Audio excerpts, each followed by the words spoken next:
looking for our intro.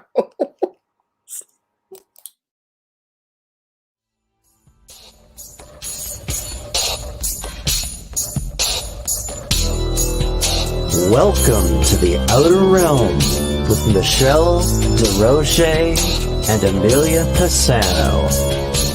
Airing live on the United Public Radio Network, 105.3 FM in New Orleans.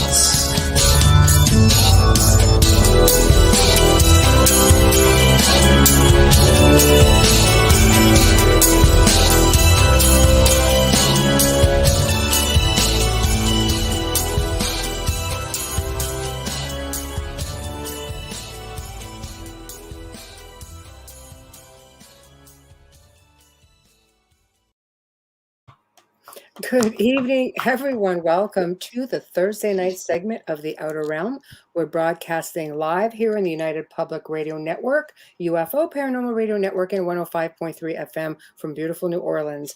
We are fully sponsored by the amazing people over at Folgers Coffee, who have been a part of our journey since the very beginning. So thank you, Folgers. We appreciate you so much, and we could not do it without you. Also, a huge thank you to our other sponsor, Dr. Snick, the sonic surgeon, Justin Snicker, who is responsible for our intro and outro with the contribution of his time, his voice, and his music. He is an award-winning composer of Halloween, horror, sci-fi, and dark wave electronic music, which can be found on all of your favorite streaming platforms. Also, big thank you to Steve McGinnis, the man, the artist who is responsible for a lot of our artwork. So we are very grateful for him and we love it. So thank you very much, Steve McGinnis. Check him out on Instagram and Facebook. Does a lot of commission pieces and a lot of just grab and go pieces. Just phenomenal stuff. Tonight, of course, we welcome back our boss, I guess, a friend, and fellow radio network host. Yeah, it's just, all of the above. I know, Mr. Joe Montaldo. He hasn't been on in about a year. And I think last year was on in and around this time too, which is like quite funny, but we're happy to welcome him back. And we're going to be, we thought what would be fun to do is like a sort of Q&A, but all of ET and UFO and that sort of thing related. And then we just kind of wait and see where everything else goes.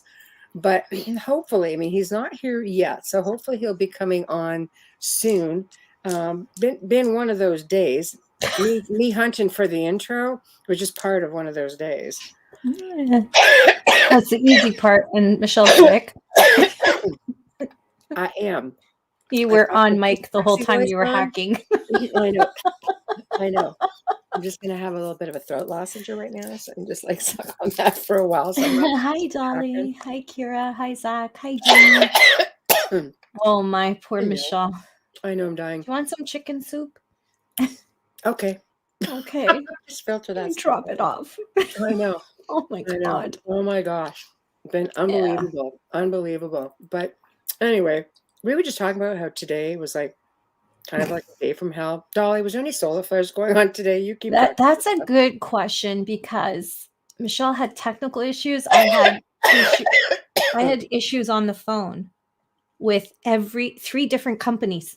So it's like, and it wasn't my phone. So one was a switchboard. They kept looping me back. I would get to where I needed to be with Shoppers Drug Mart, and they kept looping me back to the main switchboard. And I'm like, all the announcements of, the bugs that are going around right now and the shots. And I had to listen to that before I could touch. See, that makes sense. She said last week and some today.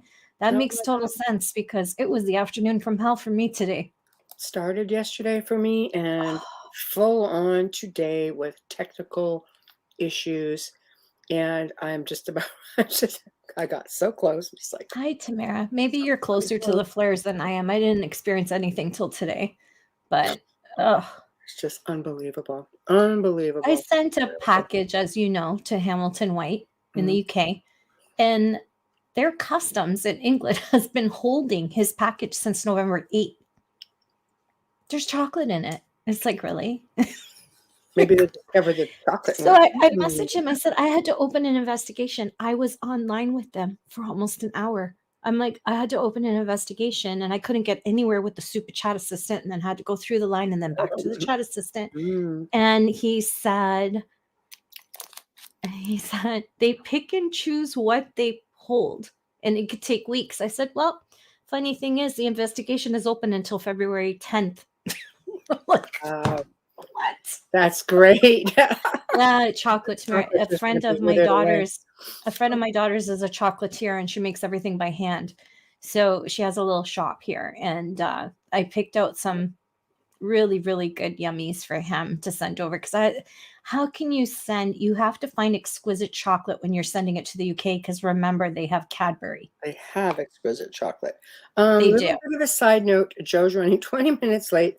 There's a wreck right off the interstate where he's sitting trying to work his way over there. So apparently law enforcement says they should be moving soon, but he is running a bit behind.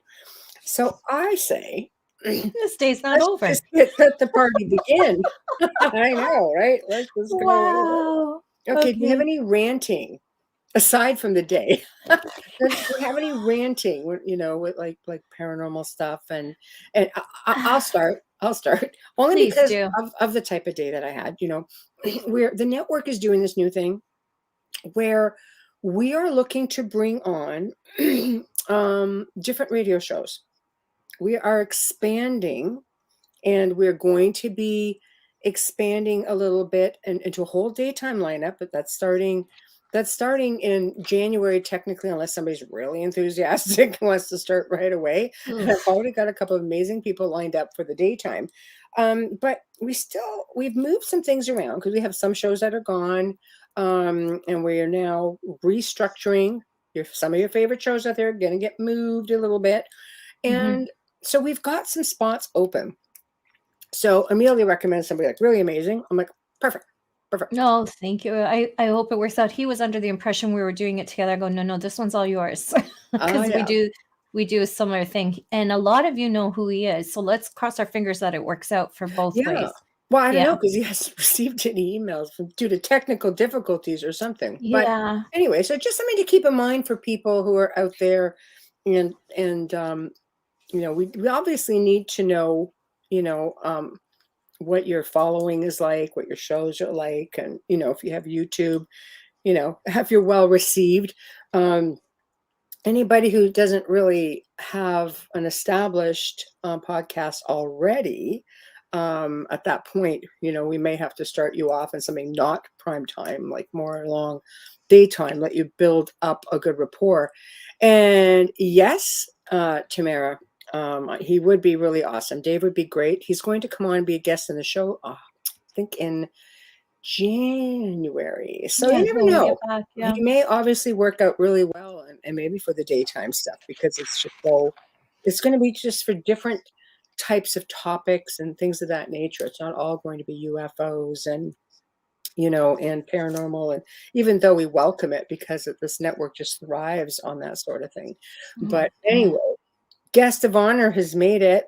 Hey, Adriana. I would do a cooking show if I had time, but I don't. A cooking show. Because during the day, while I'm making dinner, I could just... I know. Yes, here we are. That's what I'm doing today. There we go. Oh, my God. Okay. Yeah. You ready down there, fearless leader? Yeah. Just nod. Yeah. All right. Here we go. Bam. Hello. Got no sound? See? Same That's kind because of he rushed in. It might help if I turn the microphone on. Usually it helps a little bit, sometimes. The man who needs no intro. I wasn't sure. Hey, Tim, I wasn't sure. I mean, there was a bad wreck on traffic. And then, as I'm getting closer to home, freaking trigeminal nerve kicks off the side of the face. I says, oh, come on, I'm getting ready to be live. It can't. But it quit, so we ain't going to worry about it. Oh, man, it's December 21st. Hopefully, they'll figure something out. Wow. But the sad part is, it's only about 3 weeks every 18 months. But man, those 3 weeks are horrible. It's not something. I don't wish this on anyone. People, hello, Melissa. I don't. I gotta be honest. I don't wish this on anybody. Even my enemies don't deserve this kind of pain. That's because I was bad in my last life, Dolly. That's what it was. That's just all karmic. I'm sure of I it. was throwing bitches off the roofs and stuff into the moats, feeding them to the alligators. You name it. I was just being He bad. still tries to feed people into the alligators just up I in the do too. bayou. I can't. Yeah, but I keep swimming back. I keep swimming back. It's something I can't seem to get past. Maybe next life. Who knows? Maybe I'll go to an alternate universe or something. Joe, I'm going to audition for a cooking show. There we go. Mhm. You didn't hear me. That stupid Axeman show. They tried to get us to come on that, and then they called me. They interviewed my grandchildren and my son and a bunch of people in the family. They wanted to do this series, and when I heard what it was about, I said, I could use the language on the air, but still, they just wanted to. Well, it was ufology rated, but they just were looking to make a joke out of everybody. Oh, no. That's not nice. Yeah, That's so disrespectful. Television is tough. You don't have creative control. No, you don't. Sort of just But when you're mocking people, that's like the jackass of TV. Well, it's like this new series we're talking about, this abduction series. Okay, so I was supposed to be going out there to meet with them. Now it sounds like they're coming down to New Orleans because they want to do a film shot in a particular house in New Orleans, and they want to do it in the Honey Island Swamp, which is fine by me. Oh, cool. And they've paid me for all my time so far. Okay, so I think I've got what's 2 checks. I think it's 3 checks. It's probably around $6,000 now. So I'm not complaining, and they do take up a lot of my time, and we have pretty much worked out the salary deal. If it comes through, it's going to be 28 episodes, all shot in a row, and they're going to be put 14 each year. And all it really is a reenactment of alien abductions. Is what it really is. And but we have sticky points. Some of the stuff, like remember the hypnosis session we just did. So they would like to take something like that and then go through it and pick and choose what they want to reenact. Well, no, that's not going to work for me because you could probably pick and choose some shit that's going to aggravate the crap out of me. Well, it's edited to the point where it doesn't make any sense anymore, right? Yeah, and you need permission from these people who are involved. They do, and every contact. That's one of the first things we discussed. I said, look, if I bring these people on board, you're gonna have to pay them. And I said, and they're going to be very picky about what they're going to let you use and what they're not. But we need creative license. I said, no, that's not going to happen. I said, because you can't be trusted. I said, if you could be trusted, it would be a different thing. I said, we don't know who you are. We don't know what you want to make. I said, I trust you in doing a good reenactment. I said, I've seen some of the series you made. They're pretty good. I said, but that doesn't mean that you're not going to go off some tantrum trying to get your ratings up.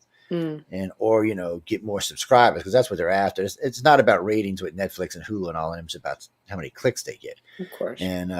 And so, I mean, I'm sure we'll work some. This is not, and by the way, ladies, this is not the first time I've been offered a series like this. I've actually turned down 4 prior to this, and a couple of other series dealing with paranormal. I had History Channel approach me about putting together a paranormal team in Louisiana. I said, it's not what I do. And they wanted to pay me good money. I'm like, it's not what I do. I said, it's not going to be credible. It's about having integrity, right? It is, and he's going on and on about, well, no, but you're very credible. I said, yeah, I'm very credible in my field. I don't chase ghosties. I said, I usually laugh at ghosties. I said, I can't. And I said, I'm gonna have a hard time. I said, besides, what ghosties? So you know what I told him? Dimensional bleed That's what I told him. I said, besides, every ghostie to me is dimensional bleed through. And he looked at me. That's right. Like, he doesn't believe in it, right? So he looks at me like with this face like dimensional bleed through. I said, yeah, that's a ghosties. I said, pretty much wraps up that series. Yeah, segment 1. He was not. Let me just say, he was not happy with my response. Yeah. But I really, if I'm gonna do a series, it's gonna be my way, or we're just not gonna. There's lots of people out there that'll do crazy shit. More power to them. But it's not. When I'm speaking, I'm not just speaking for myself. I'm speaking for the station. I'm speaking for the organization. I'm speaking for my business partners in New Orleans. It's not. It's just too many people involved, and I want it to look good. I want it to represent what actually was said. I mean, look, let's be honest. Some of these cases are freaking crazy and scary enough. You don't need to add to them. I mean, and if they're looking for just really scary cases, I'll hook them up with some of the reptilian rape cases or some of the human rape cases. They're unbelievably scary if that's what they're looking for. And I'm sure it'll get them lots of clicks, and it'll still be a true story. And that's the only way they can ever get what they're looking for. Because when we talk about the grays and the humans, it's just, I mean, it's not that there's not crazy contacts there is, but not to the point that they want to make. Always? Let's say why can't it be the good stuff? Well, on a scale of 1 to 10, okay, because we're going to get into people just line up with your comments and questions. Feel free. Why, like on a scale of 1 to 10 with iCar, and you can explain to everybody what iCar is so they understand and they can go It's check a out your better page, MUFON. your website. But on a scale of 1 to 10, how many are good? How many are bad? With your people who have come to you. I'm not asking you to just to give a statistic without knowing. So most your cases are what I would consider neutral, meaning that they're not bad or good. They're just an experience. And so sometimes, like, let's say here's just a typical one. So they come by, they pick it. Well, you know they're coming. If you're more than an abductee, if you're a contactee, you're on your way to being you can feel and sense them. So you know they're coming. You're already antsy. You're moving around your house. You're kind of like, oh no, or you're trying to lay down and go to bed so you can forget about it. So you know those. But when they come and take you, it's usually a walkthrough. They may bring you a small ship. They may bring you a big ship. They may be showing you a lot of stuff, but it's not a negative experience, but it's not exactly a positive experience. It's just like a day of life. It's like going to your job, you know, and doing your job and coming home. And you didn't have a good day. You didn't have a bad day. You just had a day. Well, a lot of experiences are like that. They're just that. And don't get me wrong, there's a share of the bad ones and the good ones. But I got to say, over the years, in the very beginning, it was almost always bad experiences. I mean, far more than there was good ones. But over the years, that seemed to change. We've seen to have other ones, but then you've got to watch the service that you're getting right now. Yes, sorry, like this. Can we have one? Things coming at you. I'm like, where's mine? I need Can my we coffee, have one, people. please, Miss Linda? Can we have one? Yeah. What about She can't hear y'all. She's out of here anyway. She's what like, kind of coffee are you drinking, Joe? I am drinking Folgers Black Silk. That's right. Very good, Joe. I'm great, actually Joe. on the show that's sponsored by Folgers. I always drink Folgers anyway, but I'm drinking Folgers Black Silk. Very good with Carnation Ice Cream Creamer. I'm sorry, they're a sponsor? I'm sorry, Carnation? Carnation sponsors they're me. going to be a sponsor. We're hoping they're going to be a sponsor. Ladies and okay. gentlemen, Carnation does not sponsor the show. It does sponsor other shows on the network. It sponsors Should be Joe, but we'd sponsoring love you, Carnation. no, we think Coca-Cola you go sponsors great me. together with Folgers. Coca-Cola and the lightsaber guy sponsors me. We said no. Because Coke was giving y'all a bad deal. That's why. We said no to Coke. Yeah, believe that. Yes, Seriously, ladies and gentlemen, we're not lying. Yes, no, they were offered Yeah. a sponsorship, but Coca-Cola was not offering a deal worthy of this particular show. Maybe Thank some you. of the smaller shows in the network, but not this particular show. And Thank we're picky about this. So all of us have careers and we all have our own personal money. So it's not as important to us as it is to other people to get sponsored. We like it and we like free money. I'm not going to lie, but we can have a little bit more integrity in who we're going to pick and choose as our sponsors. Where we're very happy with Folgers and very possessive of Folgers. Yes. So. And, you know, a lot of radio networks just put whatever crap they can put on there and make you listen to it. And I called in, to matter of fact, to a show this morning on the Black Information Network. This was the stupidest, most moronic commercial I've ever heard. I can't mention it on here but I was like, really? Did you put that on your network? I said, I'm never listening to this network again. I said, what kind of crap? I said, do you have any integrity? I mean, what in the hell is this? And the poor host is like, Mister, I didn't put this on there. This is, you know, the producer did this. I said, well, give me your freaking producer. Let me talk to him. Wow. He's like, really? Teach him a thing or two. So the producer, you hear the producer click in. He's like, well, what's the problem? I said, you're going to lose people with this commercial on here. It's just a really stupid commercial. I'm not going to bring it because it's very controversial and but it's disgusting.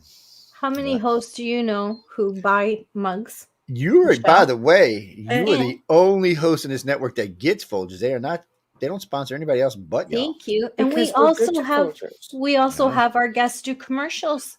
We do, and we send out Folgers cups to certain guests. Yes, she did. And that was funny because I was telling Michelle about something. It was a crazy send off. So yeah. Just, you know. Dolly, you want me to close your brain so don't keep spilling out, baby? Just people are becoming more aware as to what you were talking about before with alien contact and that sort of thing. And so people are becoming more aware. But so for me, this is how I look at the cases. Really, if it's really, really impossibly bad, sometimes I kind of take it with a grain of salt. If it's just overflowingly way too good, I also take it with a grain of salt. One, because we're humans, we have to look at things from our point of view. It's hard for us to even imagine extraterrestrials, much less think of the universe the way they do. I mean, they're just so much more advanced than us. It's just they think about things in a different way. And they think about things like most humans think about now to their death. Okay. 40, 50, 60, 100 years if you're really lucky. They're thinking of things 5 million, 8 million, 10 million years ahead. So it's a whole different way they look at the universe. So they're concerned about the immediate future, but they also have a good idea how the immediate future is going to play out, which allows them to make adjustments for the future, not just in our lives, but in theirs and other races as well. Because they're all about keeping the peace. At least the Greys are. They're all about keeping the peace. They don't. From what I understand, from what I've been told over the years from many, many different contactees, that at one time, a long, long, long time ago, this universe was in a nasty, blazing war across the entire universe. I mean, across our entire universe, or our entire galaxy. I'm sorry, across our entire galaxy, and it had been raging, from what they say, for at least 5,000 years or more. So there's lots of people dying, lots of planets getting destroyed, lots of things going on, which would explain a few things. And then out of nowhere, this group of beings from a different galaxy, a galaxy that had died, came here. When they originally looked at this galaxy, they thought it was a peaceful, enlightened galaxy. When they got here, of course, they found chaos. So they were on the way on the other side of the galaxy from us. They found a race that we all call the Greys, which is not their real name. And some contactees actually do know the real name, but trying to say it in English is a waste of time. But they found this race, and it was a very advanced race, almost a billion-year-old race, but not near as advanced as they are today. They took this race and they enhanced this race in many ways, in longevity and technology, and basically made them the galactic police force. And they went around stopping the wars and put an end to it. And eventually they created the council world, the water world with all the council peoples on it. And then they started going around and trying to prevent this in the future. So, they found the humans here. The reptilians were already, humans and reptilians were about to get into it on this planet probably about 200,000 years ago or less. They sent the Greys, and the Greys intervened, and therefore there was no war. And everybody always used to tell me, oh, the Greys work for the reptilians. No, they don't. They don't work for the light beings. Well, they work for the light beings, but they don't work for the humans either. Matter of fact, the Greys, the reptilians and humans are scared of the Greys. They fear them. And I can understand why, because a human alien's head is about this big. Reptilian's head's about that big too. Freaking Grey's head is this wide and this tall. It's like massive. It's 4 times the size of a reptilian. It's probably 6 times the size of ours. So the amount of power they have in that brain is well beyond anything anybody else is going to mess with. So yes, they don't mess with them because they just think of them. You're going to die, you die. That's the end of that. It's kind of like an octopus. That's why they a lot of times people always think they put the wand puts them to sleep. That's not what the wand is for. They put you to sleep by thinking to you. That's how they put you to sleep. They put it in your head. They just put it in your head, sleep, and you go to sleep. They can also do that with pain. They can say no pain, and it just cuts the pain out of your brain. They're really good at that kind of stuff. But the wand is actually for something else. What's it for? It's usually used to find human tracking devices. I want a wand. How do I get a tracking device? You beep all the time on my phone, man. It's like beep, Amelia, beep, Amelia. God damn, what kind of tracking device this girl got? Let's try to get to. Oh, it's a TikTok tracking device. Okay, I got it now. Okay, Tamara. I haven't watched it in a week, but whatever. Hey, Tamara's asking you, Joe, are we the last planet they are trying to clean up? That's a great question. Actually, we're not. Come to find out. So this is weird. I'm glad you asked that, Tamara, because it's a good question. So people had me investigating the black-eyed children. They were driving me batshit crazy with the black-eyed children. Oh, they're demons. They're this, they're that, they're this. I said, well, I have no idea what they are. I said, I know. It's funny to me when I started talking to witnesses, a lot of the witnesses were contactees. And I go, well, wait a minute now. And it's not that we don't find paranormal events sometimes with extraterrestrial events. It's just sometimes it's mislabeled, like ghosties and stuff like that. A lot of times, or poltergeists. Yeah, there's poltergeists with extraterrestrial contact, just like the ones you've seen in Close Encounters. The magnetic field trips it and makes them start doing weird stuff and acting weird. So anyway, getting back to the black-eyed children, I started asking all these different contactees about it. So I programmed about 30 contactees, and I said, just tell me what you see. So they went on board the ships like they always do, their regular classes, the regular things they take them to. And all of a sudden, out of the blue, I started getting phone calls. Oh, Joe, they're us. I'm like, what do you mean they're us? Oh, no, they're us. They're the same technological level, basically the same being. They're from a different world. Exactly what's happening here is happening there. Exactly. And they're involved in the same way we are. They have keepers and communicators and stuff like that. So it's almost like our sister planet or our brother planet, however you want to look at it. But they're on the same technological level as we are, the same mental levels we are, same belief levels we are. And so they're involved with the grays on the same levels that we are. That's why we see them so many times. That's why we see them in places like on the foot of beds, in the corner of rooms and stuff like that, because they're there with the contactees. So, and now people, before you start writing to me, I'm not saying that some black-eyed things are not demons or ghosties or something else, because I can't tell you what everyone is, but I can tell you what this particular group is. Many, many people have drawn these pictures. They're usually they're probably around 6 foot tall. They have deep. Their eyes are the same size as eyes, the same shape as eyes, or even set like eyes, or they're just deep. They're like, you ever seen my puppy Lola? Her black eyes are like that. Lola's got the deepest, blackest eyes I've ever seen. Matter of fact, they're creepy black eyes almost. Well, that's how these particular races. It's just the color of their eyes. It's the way it's set.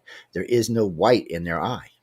It's just black, but they are just us. I mean, I don't mean they're related to us. I mean, they're just us in the same space and time, the same evolution. So when they go on board the big ships, not the little ships, so you got a couple of ships involved here. You have like cargo ships and transports and stuff like that run back and forth. You have larger saucers that stay near the planet, but they're more for protection of different things. And then you have these massive ships. Now, NASA's got these on pictures a couple of times coming through a portal near the sun.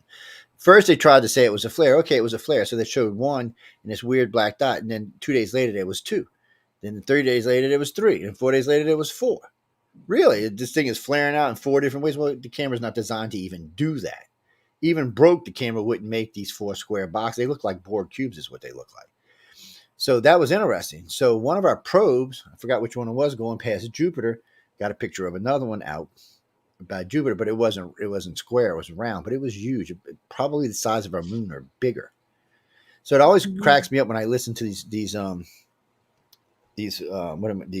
Captain Naribu, people who are saying the 10th planet's coming back around. Well, the 10th planet is probably an alien spaceship. It's probably what the hell it is, because any planet's 5 times the size of Earth that even got close to us would crush us. We would be dead. There would be no planet left. We would break up into tiny little pieces, and that would be the end of humanity. But how many of these saucers out there are these crafts are reverse engineered, like ours, like human? What do you mean reverse engineering? Like reverse engineered crafts that we're seeing up there. Because you mean, they're ours? None of them are ours. Yeah, ours. How many are being seen in the skies right now? There's lots of drones that look like stuff from aliens, but it's ours. But it's not reverse engineered. It's just regular technology. The only thing I know for sure that we reverse engineered was aircraft aluminum, fiber optics, and microchips. And the only reason I say that is in the Roswell Journal way back 60 years ago, 70 years ago, however long this was, there was a picture a reporter took of 3 objects that Mac Brazel had found on the ranch, and he had put them in a line, and that's what they look like. They look like a microchip, they look like fiber optics, and they look like aircraft aluminum, which is probably what they were. Well, at that particular time, none of these things existed. They weren't even being thought of yet. It wasn't until, I think, 20 or 25 years later that the microchip even came out. And fiber optics was either another 20 years after that. So these are things we probably recovered from whatever this craft was. A crash. It was probably a scout ship or something, or maybe an escape pod of some kind, because it broke up on impact. So ladies and gentlemen, no ship that can traverse interstellar space is going to break up on impact. It'll either disintegrate or it'll just embed itself. Because things that can fly faster than light and that can absorb things like micrometeorites and chunks of rock through space are not going to break up an impact. Because one of our craft right now, if we were to say, even one of Elon Musk's craft, if we were to zip it even half light speed in a micrometeorite, I'm talking something 0.5 millimeters was to hit it, it would rip it in half that quick. It would just turn it to dust. And we're talking something you can't even see with the naked eye. So if you got craft that are going through wormholes or going through deep space at speeds like this, they have to be designed to take large amounts of gravity, high radiation fields, and micrometeorites or anything that could hit the hull and destroy it. So pretty much knowing that, it's not going to impact. Our ships are riveted. They're not one piece. When you hear someone describe an alien craft, it's one piece. There's no rivets on it. It's almost like it was molded, and it comes out in one piece. So whatever this is extremely strong material. I don't even think it's a metal, and it's not going to break up on impact. And pretty sure that the ship we're talking about came from Germany.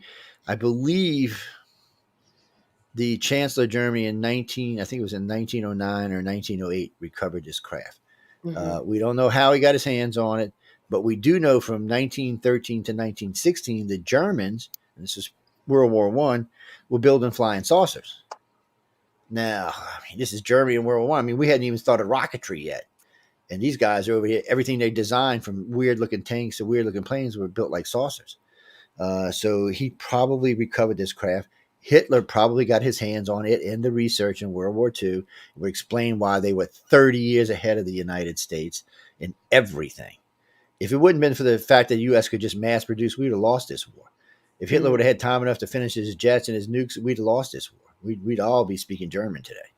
He was that close to winning the war. I mean, he'd already started putting jets in the air that were dominating. The few he had in the air, when they would approach a squadron, they'd wipe the whole squadron out. So if he would have been able to field 300 or 400 of them, Britain would have went down. He'd have put a nuke on London. England would have surrendered. He'd have nuked New York. The United States would have surrendered, and that would have been the end of that. I'm going to just get to a couple of comments. Dolly's got a couple of comments, and then we'll get to a question. Right. Dolly says they have two fields of graviton, wave shielding. The ship can break up. If they lose their field, they are vulnerable. Yeah, they well, and it would depend which craft it is, because the Grays crafts are organic. So what they do, if they're going to impact something, they harden. So if you touch a Gray's craft, it's like touching suede almost. You can feel it move underneath your hand. You the can craft feel it, or them? The craft. Okay. The craft is alive just like they are. Yeah. So when you touch it, you can tell it's alive. You can feel it. It gives off heat. You can feel its sensation. It responds to your hand's touch. It's like if you ever touch a horse and he whinnies and he shifts all his skin up, it kind of feels like that. And it's kind of weird, but it's how their ships are designed, because the Grays can actually meld with their craft. And when you go inside a Gray ship, a lot of times you don't see anything, because all the instruments, when a Gray thinks of an instrument, it's made by the ship, and then it's either handed to them through something, or something will come out the wall and bring it down. The ship is biological. Okay, next. Oh my god. Okay. What do you know about? I'm still shocked on that.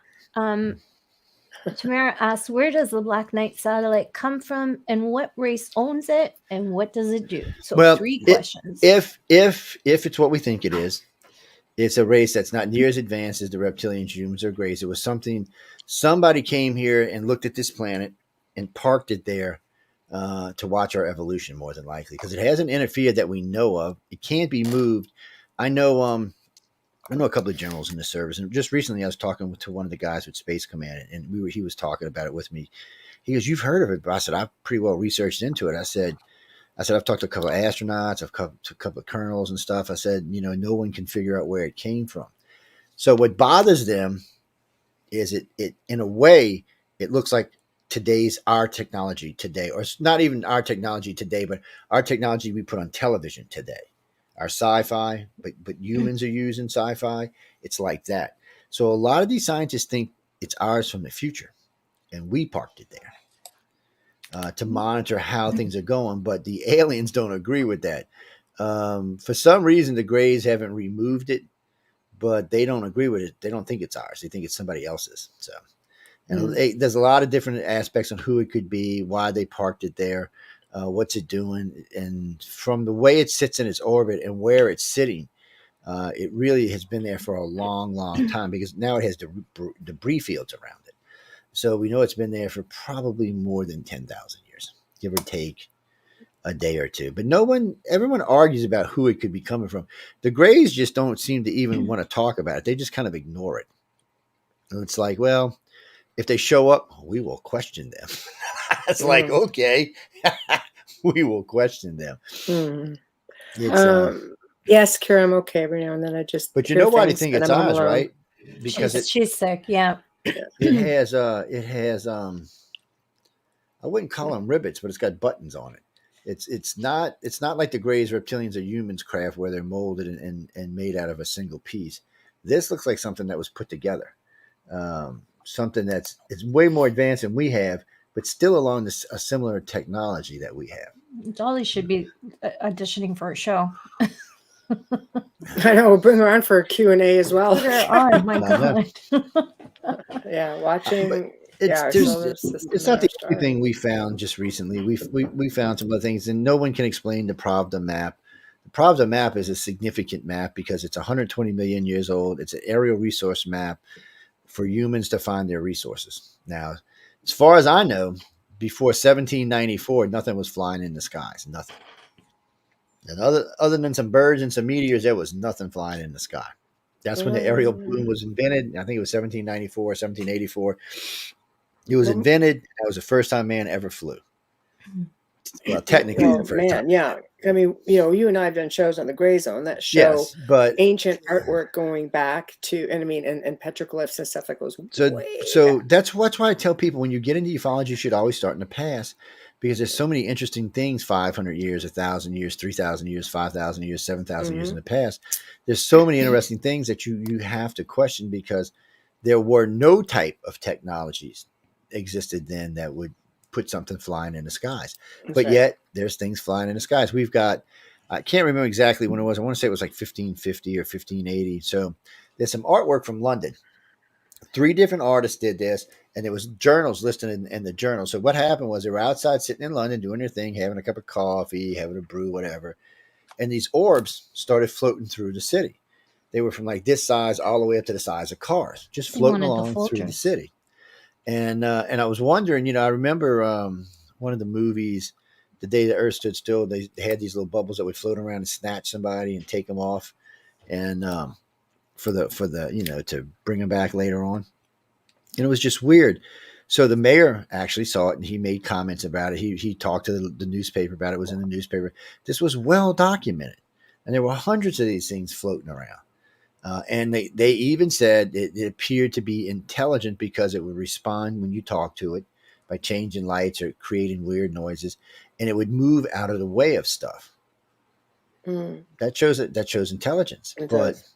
But what was it exactly? Nobody knows. But the fact that it happened and it's that well documented, it's good. It's like the Blue Shield in Israel, or not Israel. Where was it in? I think it was in, what was Baghdad back in the old days? Persia? Babylonia. Yeah. Anyway, Babylonia. There's Babylonians in Babylon. I know. I was just glad you didn't. I was going to say baloney, but medication. Yeah. There's an old story the It's Greeks just me. talk about. The Greeks talk about this Not story. you, me. That there was a 3-year war going on in the Middle East, and it had been raging, and nobody was winning. People were just getting killed, but nobody was winning. They couldn't get into the city. The city was too well fortified, and they had lots of resources, so the city was holding up. One evening, they said it was evening, right after dusk. This shield thing, it's called a big grayish silver shield thing, come floating over the army out there, and got over the gate and just sat there for a minute. And a blue beam of light came down and touched the gates. And then all of a sudden, the gates just exploded into splinters. And of course, the army run. Now, what's good about this story is both sides talk about it the same way. So it's not just a winning army giving you bullshit. It is both sides. The losers and the winners talk about what happened here. Now, this was at least 2,000 years ago. It was before Christ. And what the hell was it? What was flying around the skies, blowing up gates? No one can put a word on it. It's just, and then there's the Mesoamericans have so many things that were flying around. 1,500, 3,000 years ago. The Egyptians talk about things that would broach their cities. For sure. The Greeks, the Romans. I mean, there's so much of this. And nothing was flying back then. So it had to be someone else. Well, whoever sent me that message just now. Yeah, it could be demons. I doubt it was demons, but I guess anything is possible.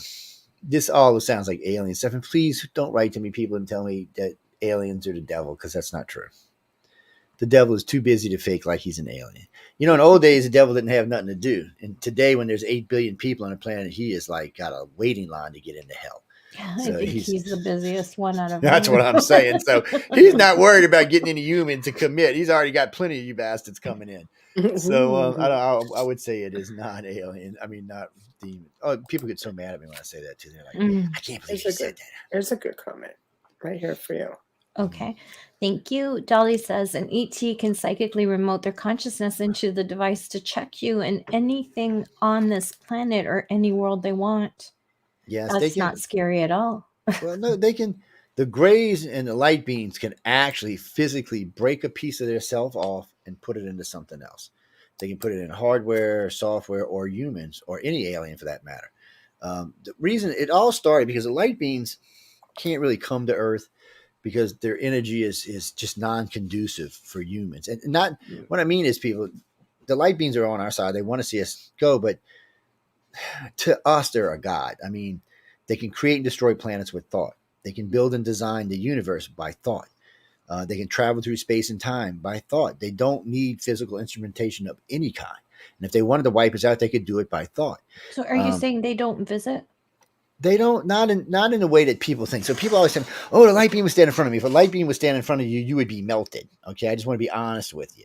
The plasma from them would just melt you. Our minds and bodies are not ready for this kind of interaction yet. This is a race that's at least 4 billion years old. There is not even any comparison between us and them. We can't even think on a scale that they do because we just don't even understand what they are. So what they do is, disagrees with you. if wow, Yeah. that's a good thing. People should Polly says disagree. yes, they do. They should I'm do, just but saying what they're all but, about. well, I but see, kind of that's where people disagree get with you too, confused. Joe. Well, that's where people get confused because a light beam can only break itself off and put a piece of itself in you. If a whole light beam tried to get in you, you would be disintegrated. Okay, It would that's be not. it would be like trying to shove Elon Musk's fire thing down your throat. It would melt you. It's just our bodies are not designed for this shit. Our bodies barely can house a Gray's brain in our head. But it doesn't mean much they less. can't project their energy. It doesn't mean that they can't, come in form of energy.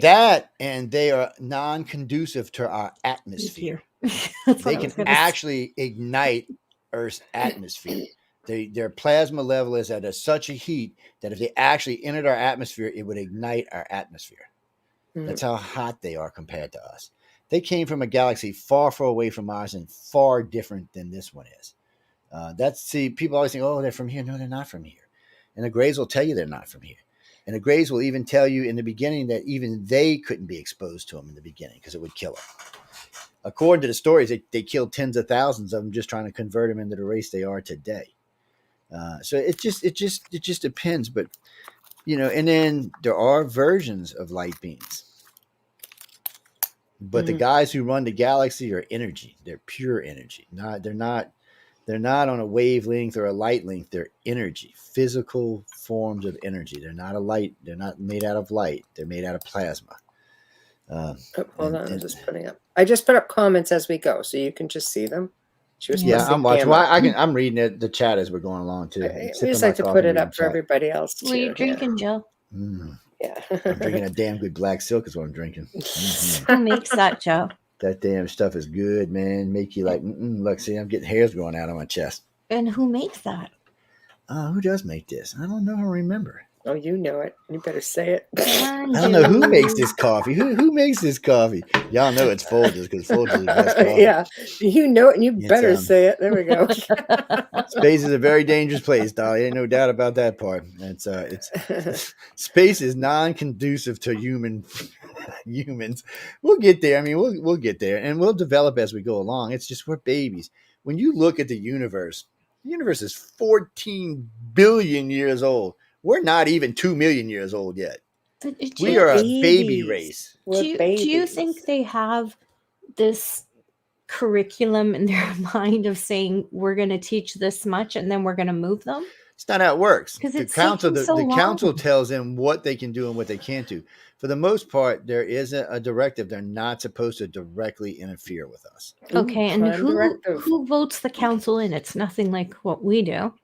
Well, each planet votes their own representatives in. So the way this is, so this planet is huge. It's probably on a magnitude about 30 times the size of Jupiter. It's a water planet, and the city itself floats. It just floats around the planet. It doesn't float on the water; it floats on the air above it. I've got literally 300 or 400 drawings of this from different contactees over the years. So the original council, when you hear people talk, sometimes they tell you 3, 5, 7, 9, 11, 12, 15, 19. For the most part, it usually is 15 is usually the number with the light beam sitting in the middle as the one, and the rest of them sitting on each side. There's a gray and reptilian on each side, and then there's other races going down. And there's only 15 of them. Now, when you look up, if you've ever seen Star Wars movie where the council meets, this guy must have been a contactee because that's how they describe it. They describe it as this big oval spear with these things that are parked all around, and each world has its own representatives in them. And when they speak, the thing attaches and comes out and gets in the middle, and it speaks. Now, above them is a big dome thing that hangs down, and inside of that is water, or fluid, I should say. And there's a whole shitload of planets there being represented. This is huge. There's probably on a magnitude of 500 million worlds being represented here. It's Is insane. this the same? What I've heard, you guys talk about Council of Nine, that the writer Well, it's of what I'm Star saying. Trek? It varies on who you ask. Sometimes it's 7, Okay. sometimes it's 9, sometimes 11, sometimes 13. Most of the time it's 15. But it's weird. So Okay. what I really figure what's going on is when different, because we don't have a place in the council. Humans aren't represented. We haven't Oh. reached that technological level yet, or mental level. It's not just technology we have to reach, and that's what humans need to learn early on.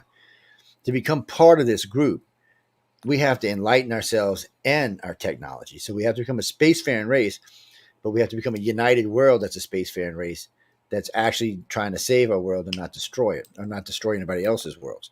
That's why they won't let us in space right now, because we're dangerous. Yeah. Well, Tamara's got a somebody great must question. represent us. Yeah. Who represents us? Yeah. Tamara's got a great question. Technically, nobody represents us. What? Nobody wants us? We're non. We're okay. We know For extraterrestrials have most met of the with species, presidents and such. Like there for must be most of the some kind species, of we're like representation. pets. Right? Okay, we're like pets. That's what we are. What? We're like We're what? like pets. We Pets. haven't reached the technological level yet, or mental level yet, that we're much more than pets to them.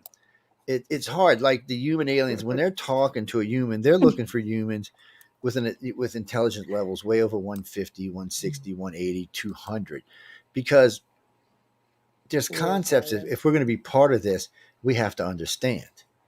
And currently, right now, all I can say is the human race is ignorant.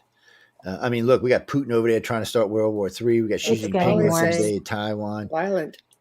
With It's all just- the education, the social media, the communication technology that we have, we still are having wars. This is ridiculous. It is ridiculous, and there It's should be no ridiculous. wars It's going on right uncalled now. for. No, It's we have barbaric. to evolve, and that's not happening. We're still stuck in the dark ages, and a lot of people believe that there are certain powers that be that keep us there for whatever reason. It might be. So if you more go power back and control for them, money. I challenge anyone listening to That us makes tonight, sense. go back Yeah. about 700 years or 500 years and read like the Spanish newspaper or the English newspaper, and you're going to find out they have the identical problems of us. The only difference between them and us is this technology. So we haven't really evolved. We have mentally we have not evolved. We're still 200. Yeah, we haven't united any worlds. We haven't united any countries. The United States had a chance to unite the world after World War II. We decided not to, which made no sense to me. I mean, we had the chance. We already owned 2/3 of the world. All we had to do was take out Russia, and the world was ours. We'd have been a democracy now. There would be 200 states and not 200 countries. We wouldn't be spending $3 trillion in military worldwide. We'd be spending $3 trillion a year on space travel and education and helping us get through diseases. But that's not what we do right now. And there's another thing. All the scientists would be united under one banner. Right now, they're spread out across 200 countries. So they'd all be working different projects. You'd have your top cancer people working together. It would just be a different world. But we're not. It's not the world that the powers to be want. Yeah, I agree, Dolly. It's a lot of ego. It's just not the world that the powers to be want. It's not the world that Joe Biden wants. It's not the world that Putin wants. It's not the world that Xi Jinping. None of them want the world blown up. Oh, I can't speak for Putin because he's dying, so he might want to blow the world up. But Xi Jinping's got kids. He don't want to blow the world up. Biden don't want to blow the world up. They all want to live. Even though they're old and ancient, they still want to live and enjoy their lives. And you can't do that when you got somebody threatening to drop 5,700 nukes on your head. And why we even still have all these nukes. Currently, the United States and Russia have almost 12,000 nukes. Now, don't get me wrong, people. We were up to 30,000 before we started downsizing. So it was insane. We could have blown up the world more times, and it's just ridiculous. And the bad part is we can't launch a nuke at China without killing ourselves because we share trade winds with China and Russia. So if we nuke them, we're nuking ourselves. Same thing if we nuke Russia. If we nuke Russia, the northern part of the United States and the southern part of Canada is going to get irradiated. So poor Canadians up there minding their own business. We're going to radiate In their our ass just because they're igloos sitting and there. stuff. Actually, not so much, because I don't want to get in politics. But one of our Yeah. leaders got his butt smacked by. But Xi what I Jinping. mean is, though, y'all share a jet stream with us, which we share Right. with Yeah. Russia and Right. China. Right. So what happens is, if we nuke China, Blows. then we're nuking the middle and lower part of the United States. That's what's going to happen, because all their radiation is going to be dumped on our country. They nuke us, it's going to dump on their country. It's the same thing with Yeah. Russia. So there is no nuking anybody without really. It's So if they nuke stupid. the Ukraine, actually, if Russia nukes the Ukraine, y'all are going to feel it. Yeah. Y'all will have radiation dumped all over your country. So we're at war. There's war. We're trying to avoid war. We've got warmongers. War equals money. This is all power, ego. Will or why can't ET intervene? Why this prime directive? Because let's face it, we know that we have many different races that already live here. But think about it. They have just as much to risk as if us. I gave an African tribe a nuclear bomb tomorrow, what do you think they would do with it? They would nuke somebody. Yeah, they would nuke their neighbors, is what they would do. So if the aliens gave, say, the Russians really advanced technology, they would kill us all and take over. So they got to pick and choose who you can give it to. The United States. Well, the United States is 50-50. Some days we're really good for the world. Some days not so much. I would say, though, there has to be a different sort of intervention. There are We ain't just as giving it to many pink races shorts, that that's for live sure. here already. They have just as much to lose as we do. No, they don't. The radiation is going to phase them. No, they're getting I their don't ship know. and go If sit we're in trying to space. freaking blow the planet to smithereens. So we blow it. Look at it from their point of view. We blow it up. They just got a new planet, because they can clean up radiation in a matter of weeks. So it's not even that. From what I understand, they can actually clean the radiation in a matter of days. We could glow the whole planet. They could come in the next week and get all the radiation off our planet and start restoring it. And they have other ways to fast grow stuff. They could bring their own people here. It would just be a new world for them. There's not any need to save us. They don't want to see us kill ourselves because we're descendants of theirs. We're related to the Greys, reptilians, and human. Related to all three of them. So they want to see us make it, but they're not going to get their asses in trouble to try to save us, and they're not going to give us advanced technologies. Right. They're just not going to, because they could cure cancer tomorrow. They could cure every disease on this planet tomorrow. It's just, and also too, there's some wisdom so if you ask the Greys, they'll tell you the reason humans are living so short is they're just not ready for longer lifespans. This particular incarnation of man is not ready for longer lifespans. So that's what I was going to say, because if you read the Bible in biblical times, they lived 900 years on average, very long lives. And it was a different place. Different?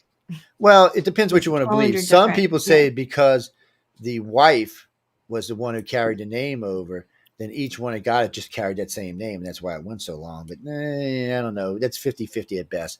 A lot of people seem to think that certain entities lived 900 to 1,500 years back then. So it's not beyond this. But think of this. People always tell me that psychic abilities, everybody have them. Okay. Well, humans are 2 million years old. Why haven't they gotten any better? Why haven't more people have them? Why aren't we using them? Why aren't they being developed? Stopped chemically. No, because the majority of us don't possess them and never will. Not the people that live here today. So you will find out contactees, all abductees and contactees are empathic and telepathic. It's one of the prerequisites for us to even consider you to be an abductee or contactee. You have to be at least empathic. But I can prove it day after day after day that the majority of species doesn't have it. It's easy. And I challenge people this all the time. All you need is 2 cards. And go to your local mall, let you do it. Just ask, say, we want to do a psychic test, put a little thing up, and you'll be surprised how many people will sit down and take that test. And what's going to surprise you is how many people get 0 every time.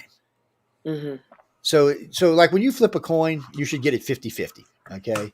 Shouldn't have to be whether you're psychic that you flip a coin heads, tails should be 50-50. That's the average. Most people flipping a coin, it's 30-70. They get it wrong 70% of the time. So the same thing with the cards are true. When you put a green and blue card down, or whatever colors you want to use, and I think to you this is the color, or the other people with us think to you that this is the colors, and you still get it wrong, you're not telepathic or empathic. And if you get it wrong 8 or 9 times, you're not even remotely telepathic or empathic. So it's not that hard of a thing to debunk the sayings that everybody has the abilities. It's a pretty easy thing to do. It's one of the reasons I started testing for psychic abilities way back, 35 years ago. because we wanted to know, was it true? Was everybody latent, and could these abilities be brought out, or did they simply not exist? Mm. And you can track a family line. If the mom's got it, the daughter and sons have got it. The grandma's got it, the great grandma, the great grandpa. You'll see the whole family line has it. And anybody that's inbred into that family has it as well. But the overall majority of humans do not. Mm-hmm. Maybe they all become RH negative in 5,000 years. But I believe a lot of people have some type of ability. Like you have police officers, paramedics, firemen, instinct, intuition. But That's that to me is That's intuition. Intuition's intuition. That's a whole separate thing. You see it as different. It is different. Okay. It comes from homing your skills from doing a job every day. So a new rookie cop and a new rookie fireman is not going to have that intuition. That's a good point. But when they're a veteran, 10, 15, 20 years on the field, they do. And it's because Yeah. you work with this, you understand this, you start to feel and sense things, but it's not a telepathy. It's not an empathy. Telepathy is when you know who's knocking on the door, who's on the telephone, who's getting ready to call you. That's telepathy. It's not, and people get confused between telepathy and clairvoyancy. Clairvoyancy is telling the future. That's a whole different thing. Yeah. So, but empath and telepaths are simply experiencing people's emotions or feelings or sensing their thoughts. And you can tell somebody who's good is good. I mean, wouldn't you like nurses with amazing bedside manner to me are empathic? Well, they might be. And I would bet you a lot of nurses are empathic. It's probably one of the reasons they went into the field. That's what I feel. I feel they're very empathic. But then again, like a firefighter, some of them are just there. They're not all, a bowl of cherries, right?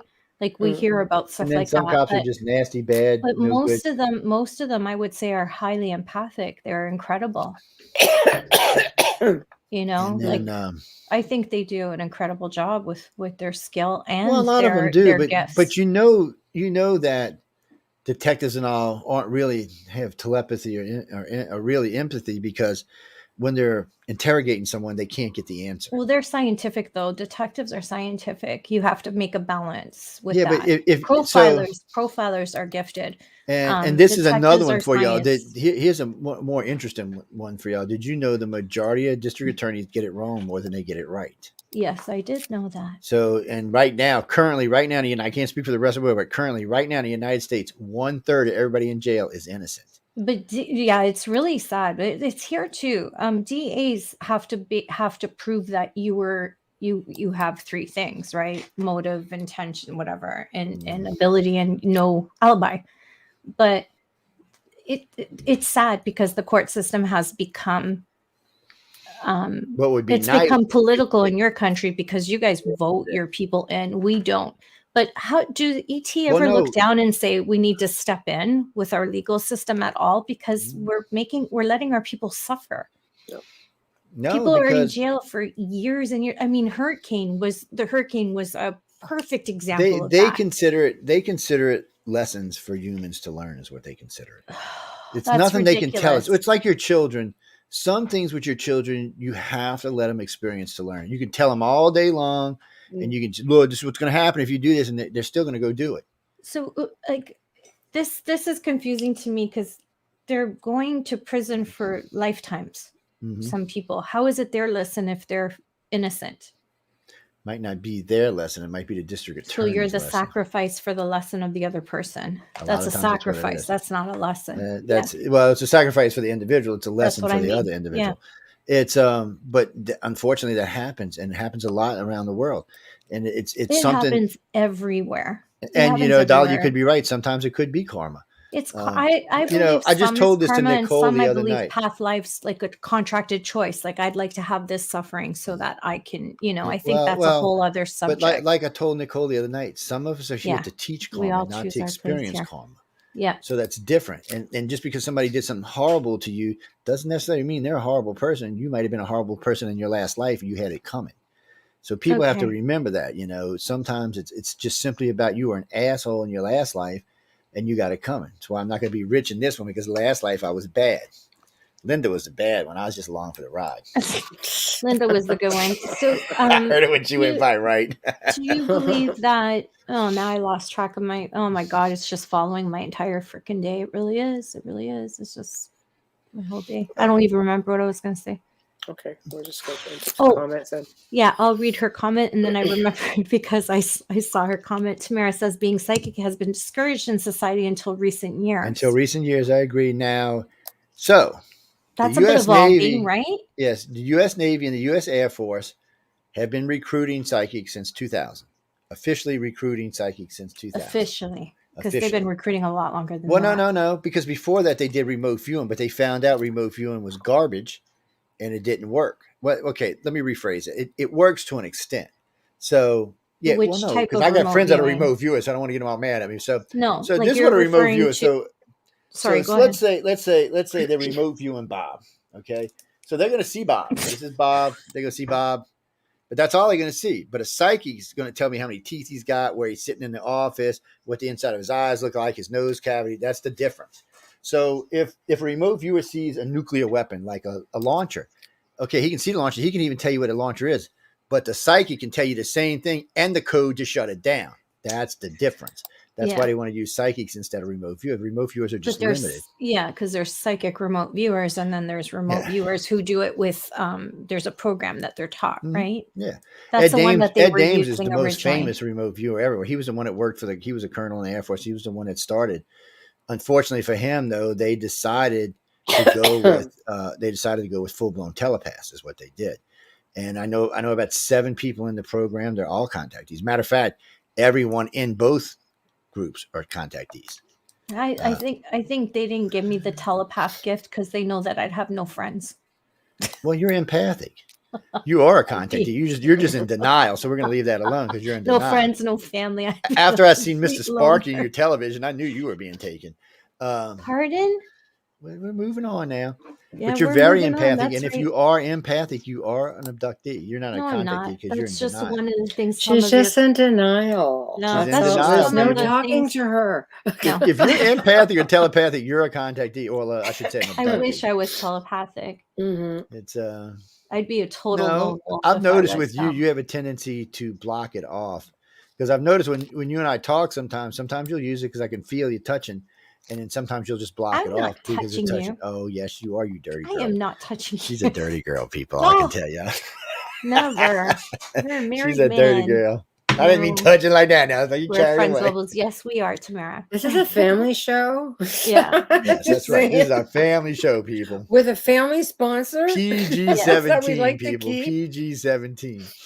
I'm very, I think that when you're gifted, you have to teach yourself to block things. You do. You have to teach yourself how to control. You have to teach yourself how to stay out of other people's heads. You got to teach yourself how to keep them out of your head. So one of the first things you meet when you meet an abductee for like the first time and they're a strong empath, they're crazy. And the reason why is they have no idea what emotions they're doing. So when you're sitting there, you walk into a room, all of a sudden you start getting depressed and angry and wanting to cry. Well, you've been in a great mood all day. What the hell just went on? You just experienced somebody else's emotions. But some of y'all sin. So you'll walk into a room all pissed off and all of a sudden the whole room's mad. It's because you just transmitted that to everybody in the freaking room. How so?